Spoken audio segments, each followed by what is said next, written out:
Hello, brothers, and welcome to Sigma Grandpa Channel. The strongest form of independence is not having nobody around you. It is knowing you will be fine whether they stay or leave. There is something unusual about a man who can spend an entire day with almost no conversation, solve his own problems without announcing them, and walk away from situations that most people would desperately try to preserve. He doesn't necessarily look powerful. He isn't always the loudest person in the room. He may not even want attention. And yet, there is something happening beneath the surface that most people completely miss. Because when a man becomes genuinely self-sufficient, his psychology begins to operate differently. He stops automatically reaching for reassurance. He becomes less dependent on being understood.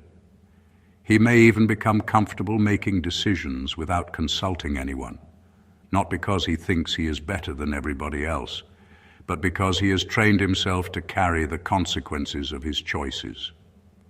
And here's the fascinating part. Introversion itself isn't simply about being shy or avoiding people.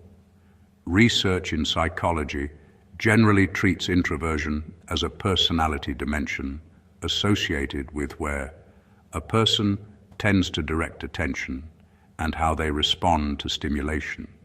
So the quiet man sitting in the corner isn't necessarily nervous, insecure, or socially incapable.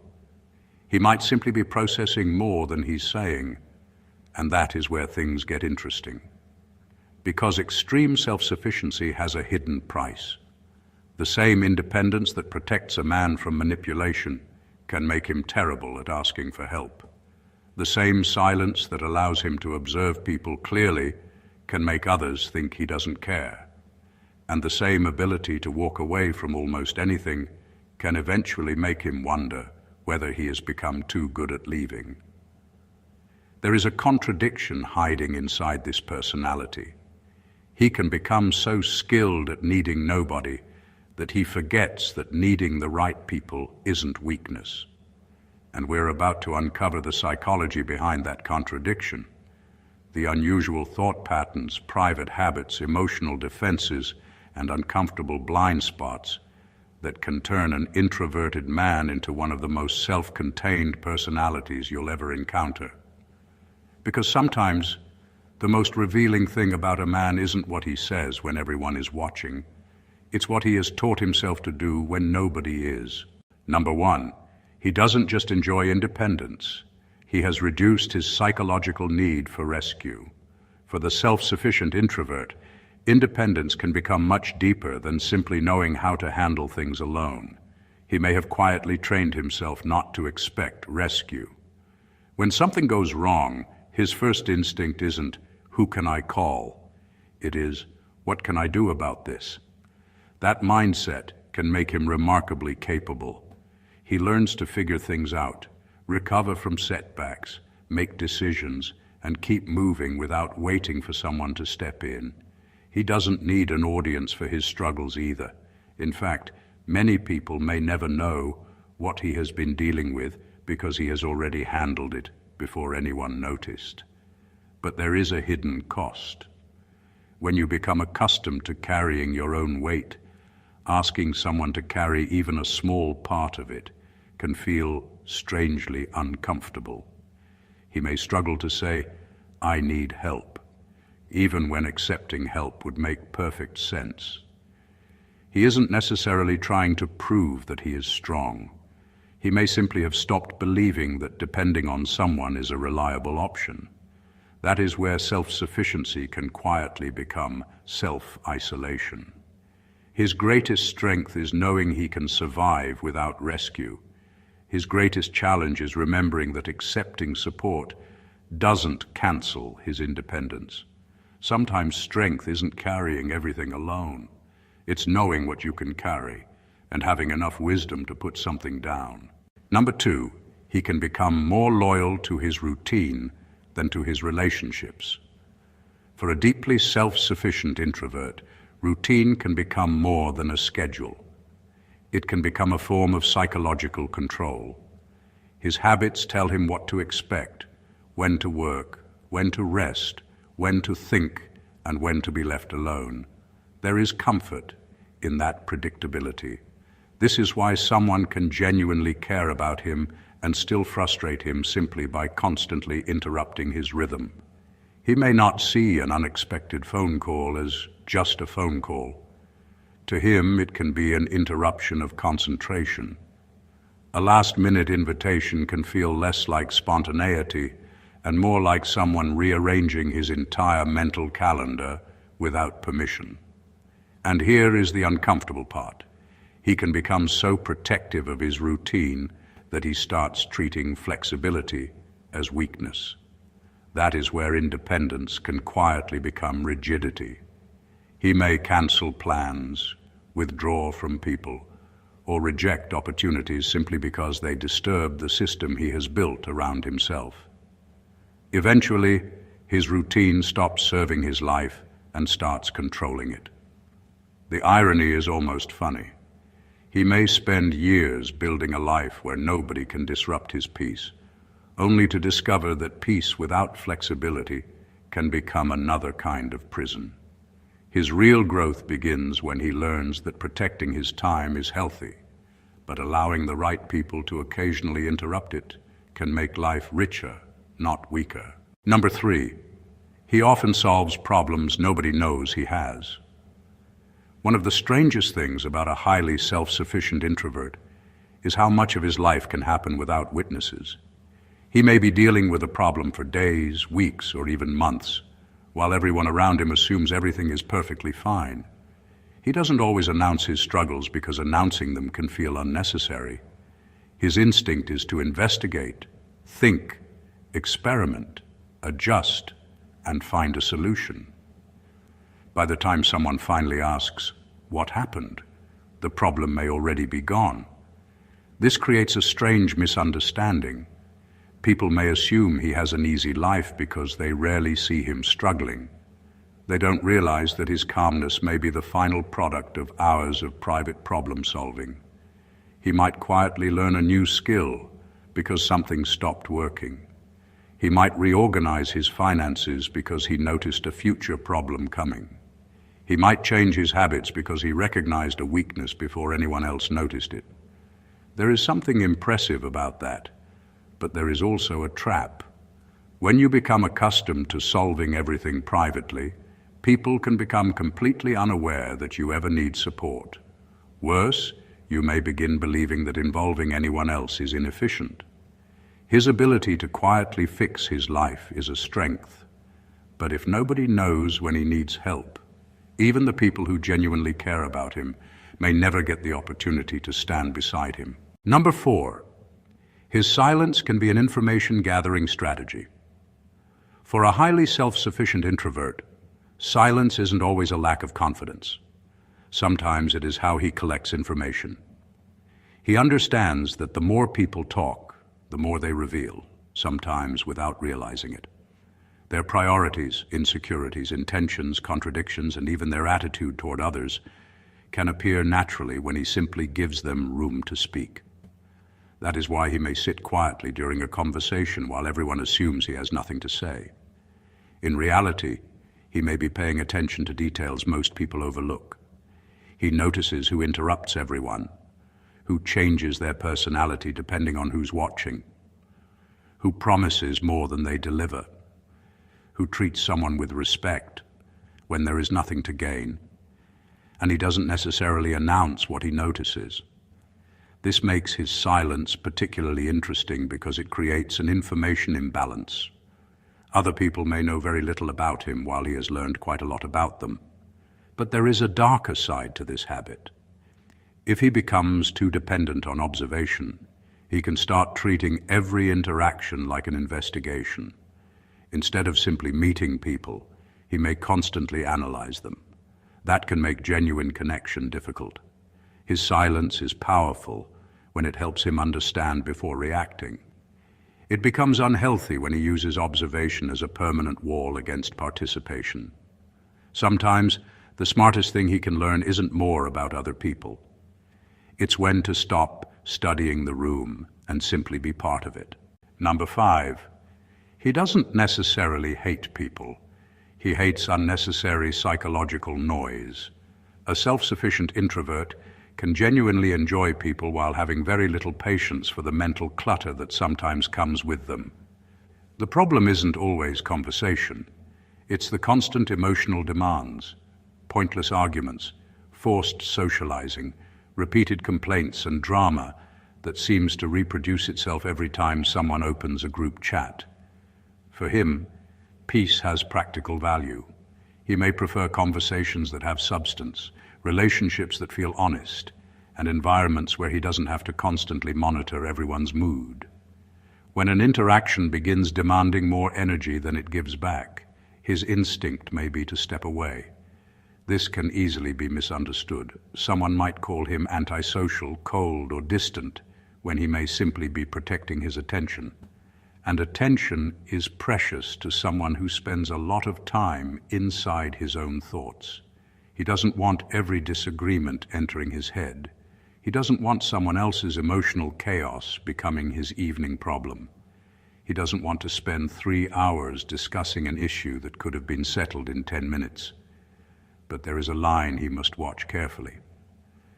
Not everything inconvenient is meaningless noise. Sometimes difficult conversations are necessary. Sometimes people need patience rather than distance. Sometimes relationships require emotional effort, precisely because they matter. His ability to filter unnecessary noise is valuable. His real maturity comes from learning the difference between protecting his peace and using peace as an excuse to avoid people. Number 6, he can become suspicious of things that come too easily. A deeply self-sufficient introvert may have an unusual relationship with generosity.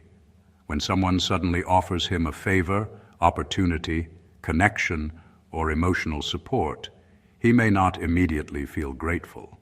His first reaction can be curiosity. Why?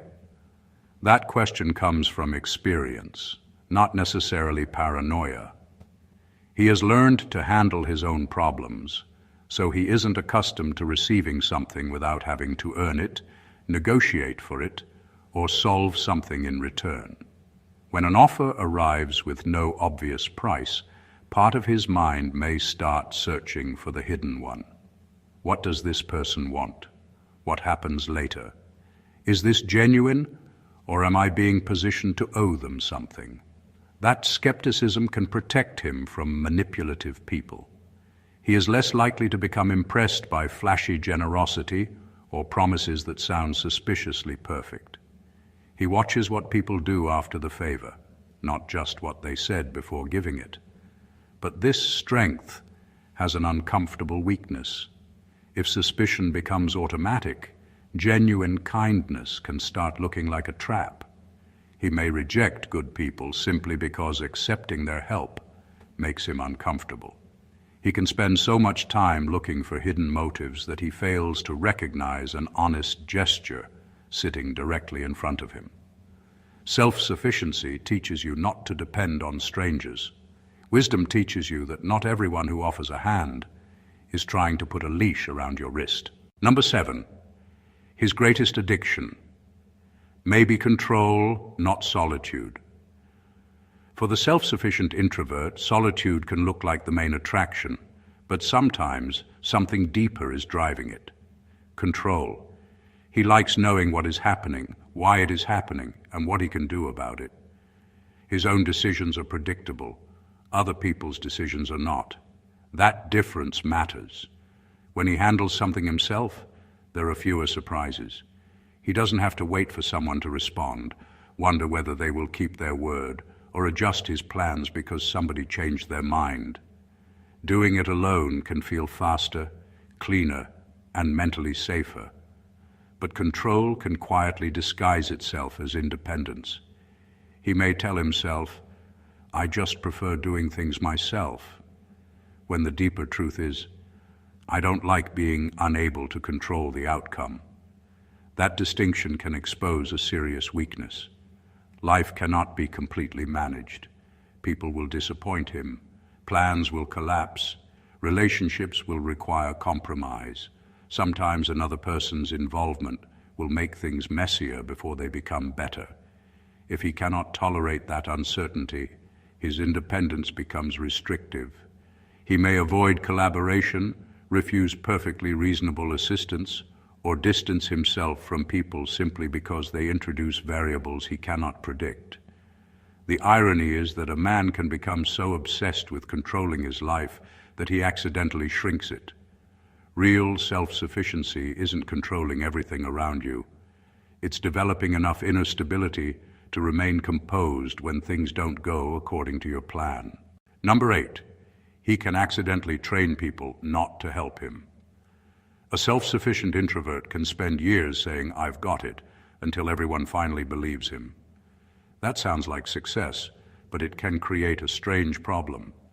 People stop offering help because he has repeatedly shown them that he doesn't want or need it. He fixes things himself. He handles difficult situations privately. He rarely complains. When someone asks whether he needs anything, he automatically says no. Eventually, people adapt. Friends may stop checking in. Family may assume he prefers space. A partner may hesitate to step forward because every attempt to help gets rejected. Then, ironically, he may look around one day and wonder why nobody seems to notice when he is struggling. But people aren't mind readers. This is where extreme independence can become self-defeating. He may secretly want someone to recognize that he isn't always okay, while simultaneously making sure nobody gets close enough to discover it. There can even be pride involved. Accepting help may feel like surrendering control or admitting weakness. So he keeps carrying everything, not realizing that his silence is sending a very clear message. Don't worry about me. The painful truth is that people eventually respect the boundary he keeps demonstrating. Being capable of handling everything alone is impressive, but constantly refusing support can leave you surrounded by people who care while having absolutely no idea how to care for you. Sometimes saying, "I've got it," isn't strength. Sometimes it's the reason nobody stays long enough to help. Number 9, he has a low tolerance for dependency, including his own. For the deeply self-sufficient introvert, depending on someone can feel strangely uncomfortable. He may happily give advice, solve problems, provide support, or help someone get back on their feet. But when the roles reverse and he becomes the one who needs something, his confidence can suddenly become complicated. He may think, "I should be able to handle this myself." That sentence can reveal more than pride. It can reveal how deeply he has connected personal strength with personal independence. He doesn't want to feel trapped by another person's availability. He doesn't want his peace tied to whether someone answers his call, keeps a promise, or remains in his life. So he builds himself around the idea that he should always have another option. That mindset can protect him from unhealthy dependence, but taken too far, it becomes emotional rigidity. He may reject perfectly reasonable support because accepting it makes him feel exposed. He might even distance himself from someone he genuinely cares about once he realizes how much he has started relying on them. The irony is brutal. He can become comfortable being needed while becoming uncomfortable with needing. Healthy relationships require some exchange of dependence, not helplessness, not desperation, just the willingness to occasionally lean. His real challenge is understanding that needing someone for a moment doesn't make him powerless. It simply means he is human, and even the most independent person sometimes deserves somewhere safe to put the weight down. Number 10, he may prefer being misunderstood to being over-explained. For the self-sufficient introvert, correcting every misunderstanding can feel like an exhausting full-time job. If someone gets the wrong idea about him, his first reaction may not be to defend himself. He may simply think, "If you don't know me well enough to understand, why should I spend hours proving myself?" That mindset can be surprisingly liberating. He doesn't need every person to approve of his choices. He doesn't feel obligated to explain why he declined an invitation, changed direction, stopped answering, or chose a quieter life. His private reasoning belongs to him, and he doesn't believe everyone deserves access to it. But there is something deeper happening here. Sometimes refusing to explain yourself is confidence. Other times it is avoidance wearing a very convincing disguise. A person can become so committed to protecting his privacy that he stops communicating even when communication matters. He may allow someone he genuinely cares about to misunderstand him simply because explaining his feelings feels uncomfortable, and that can cost him. Not every misunderstanding deserves a response, but some relationships deserve clarification.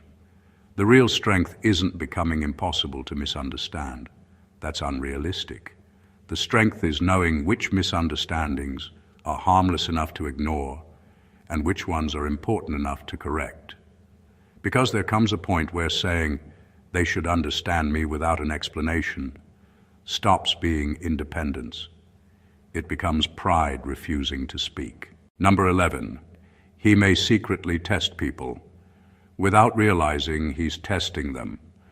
A highly self-sufficient introvert may sometimes stop doing things simply to see what happens. He stops initiating the conversation. He stops checking in first. He stops reminding someone about a promise. He gives people more space and quietly watches what they do with it. To him, this may not feel like a test. It may feel like observation. He wants to know who genuinely cares when there is no pressure forcing them to show it. Who reaches out without needing something? Who notices his absence? Who remembers what he said? Who only appears when they need attention, money, information, or emotional support? The answers can be revealing. But there is a serious problem with this approach. People don't know they are taking an exam. Someone may fail his silent test simply because they are busy, distracted, dealing with their own problems or assuming he wants space. He can then interpret their silence as proof that they don't care, even though they never knew they were supposed to act. This can create a relationship where one person is constantly collecting evidence, while the other is completely unaware there is a case being built against them. Healthy connection requires communication, not secret examinations. His ability to observe patterns is valuable, but people are not laboratory experiments. If he wants to know whether someone cares, sometimes the most powerful move isn't disappearing to see who follows. It's asking and having the courage to hear the answer. Number 12, he may have an unusually high threshold for abandoning a person, then a very low threshold after the decision. A self-sufficient introvert may tolerate far more than people realize before deciding that a relationship is no longer worth maintaining. He doesn't necessarily react to every disappointment. Instead, he watches patterns. One mistake may mean nothing. Repeated behavior means something entirely different. He can forgive quietly, adjust his expectations, and give someone several opportunities to get things right. During this period, the other person may assume everything is fine because he isn't complaining. But internally, something is changing.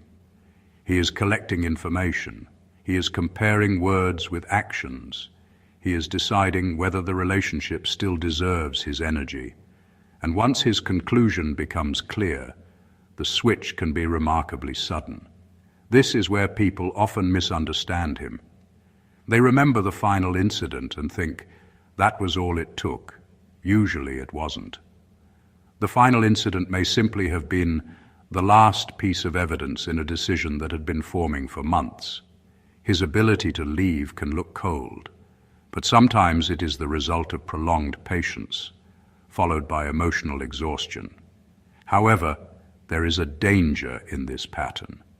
He may wait too long to communicate his dissatisfaction, then expect the other person to understand why the final boundary appeared so suddenly.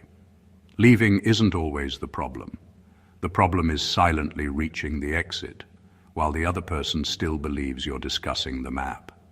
Healthy independence means knowing when to walk away, but also being honest enough to say when something is breaking before you finally disappear. The strength of standing alone. The self-sufficient introvert Sigma male is not simply a man who enjoys being alone. His psychology is far more complicated than that. He has learned to solve problems nobody knows about, protect his attention, question what comes too easily, observe more than he reveals, and build a life that doesn't collapse when other people walk away. His independence can make him remarkably difficult to manipulate, because desperation is rarely controlling the steering wheel, but every strength has a shadow. The same independence that protects him can isolate him. The same silence that helps him observe can prevent people from understanding him. The same control that keeps his life organized can make uncertainty unbearable.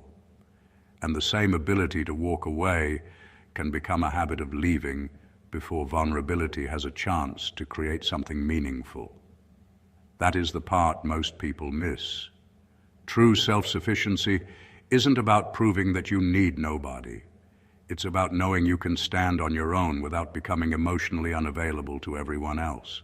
Because there is nothing impressive about building such a perfectly protected life that nobody can hurt you, and nobody can reach you either.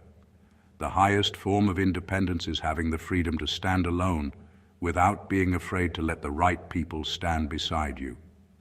If this video gave you a deeper understanding of the psychology behind self-sufficiency, introversion, and the Sigma mindset, don't forget to like the video, subscribe to the channel, and turn on notifications for more thought-provoking content. And before you leave, ask yourself one question. Have you truly mastered independence, or have you simply become exceptionally good at needing nobody?